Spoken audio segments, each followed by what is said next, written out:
a DM the other day from a young buck who is starting his own business, and I think he's like 6-7 months into it, and he's asking some great questions. But one of the questions in particular was, "Am I doing this the right way? Am I doing this right?" And he's just looking for reassurance, because in the world of entrepreneurship, you're operating in a black box or inside of a silo, and it can feel like you're not getting the feedback that you need. So you're like, I don't know, am I doing this right? Am I completely off base? And you can read books and you can watch videos like this and you can learn from people who are further ahead of you. But truly, when you're in the moment and you're going through the motions, doing the thing, executing, you don't have a good feedback system to really be able to determine, am I on the right path? Am I smoking weed here? Am I completely off base with what I'm doing? Am I doing this right? Like that question, honestly, if I'm being completely transparent, as you ascend through the different levels of entrepreneurship, that question never goes away. You'll forever be asking yourself, am I doing this right? And 99% of the time, you're going to answer that question, I don't think I am. I don't think I'm doing this right. There has to be a better way. And it's that question, that answer to that question, which drives you, or at least it needs to drive you, towards the path of continual improvement.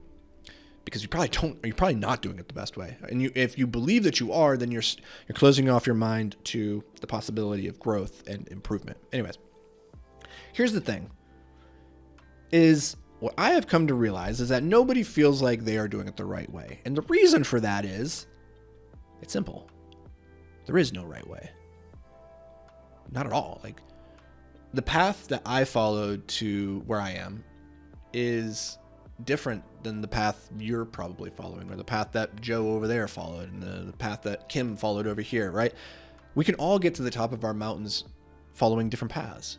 And in fact, you're probably not going to follow in the exact footsteps of the person who came before you. And on the one hand, it would be nice if there was just one path, one system, one process. You just execute this, and this, and you go. But on the other side, I think there's a lot to be said about the journey and the exploration and the excitement that comes with knowing you don't have to do it the way that the other person is doing it, that you can do it in your own unique way and put your own unique stamp on it. And I find that really cool. And I was thinking about this in the terms of, like, I used to say this more frequently. I don't say it very much anymore, but I think it's still kind of true, is that people would always ask, like, what's the best business book? And the truth is, I have business books that I like more than others, and I think that have been impactful for me. But I have read hundreds of books on business, and each one like has a slightly different framework and a slightly different system. And the reality is, I've built multiple successful businesses off the back of different frameworks. We built Escape off the back of I would call it lean manufacturing with the Toyota way, right? And then we built Invictus Capital off the back of Traction. Which one's better? Which one was right? Well, and going back to Escape, actually, we used the 4 Ds of execution. That framework was critical. Okay, I should probably give that some credit. So we used completely different frameworks and achieved similar amounts of success, right? So which one was right? Which one's better? Honestly, my stance is that any system applied with diligence on a long enough time frame will probably work.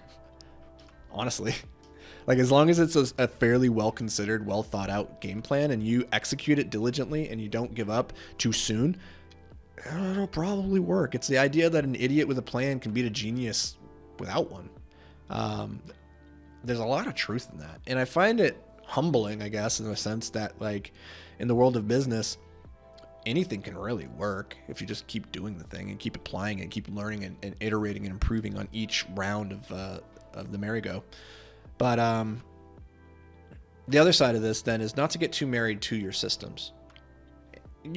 Because here's the reality is that as you grow and you expand, not just as a business, but as an individual, as a human, the systems that worked for you yesterday might stop working suddenly. The idea that what got us here won't get us there, that's true in all domains of life. And sometimes we go through these seasons, these periods of growth and rapid development, again, both in business and in our personal life.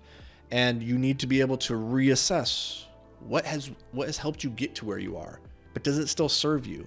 Do you need to continue clinging to that system and applying it, or is it time for a shift, a change? Because there is no right way. There's only the way that works for you. And in my experience, that is constantly evolving. And I used to feel bad about this, specifically in the context of my personal life, where I would create these structures, these routines, these habits, and I'd get really locked into them. And if you watch enough of my content over the last 3 to 4 years, you'll see like at different periods, I'm doing different things. I have different processes that I'm like, this is the way, this is what's working for me. And then when it stops working, I would feel bad. I would feel bad that somehow I had failed the system, rather than recognizing that I had grown, I had changed, and that the system no longer served me. And as an extension, I needed to evolve the system. I needed to go back and rework it. And it took me a really long time to learn that lesson. And truthfully, I spent a couple of years in the middle of my journey where, beyond the fact where I had like that initial few years of success, there was that middle period where I kept replicating the systems that had gotten me the initial bit of success, but it wasn't moving me forward anymore. And so I was doing all sorts of things. I was like doing my 5 a.m. wake ups, and I was doing my gratitude journals and my hour of meditation. I was doing all of this stuff that had served me so incredibly well in one season of my life. And it was all falling short. It was no longer moving the needle in a meaningful way.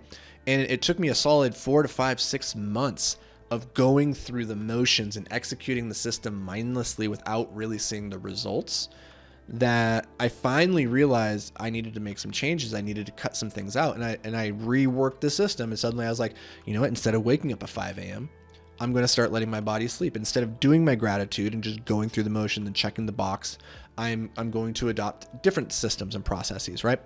And suddenly I started growing again. I felt that pursuit, that pull towards my greatest self. And I was like, oh, this is what I was missing. This is the right system. No. It's just the right system for me in that moment, right? Because the truth is, there is no right way. There's just what works for you, and that's constantly evolving. So I encourage you to evaluate, what are you doing in your life? Is it still serving you? If it's not, don't be afraid to let it go, to cut it loose. The other side of that is, don't cut things out too soon before you can definitively say like you've put in the right amount of effort. How do you know when you've put in the right amount of effort? Well, hell, that's a really tough question to answer. I don't got anything for you there, but good luck. Right? Everybody's different, so you have to figure that out for yourself. And I got no good answers. Sorry. Anyways, that's going to do it for me, guys. I appreciate you. As always, thank you so much, guys. And if you get a chance, actually, while you're here, could you just do me a favor? Just drop a subscribe, drop a like, leave a review. It just takes you a second to do it, but it helps a lot for the podcast to continue growing and expanding and increasing its reach. And that means a lot to me, guys. Thank you very much for that. So that's going to do it for me. I'll catch you guys back here tomorrow.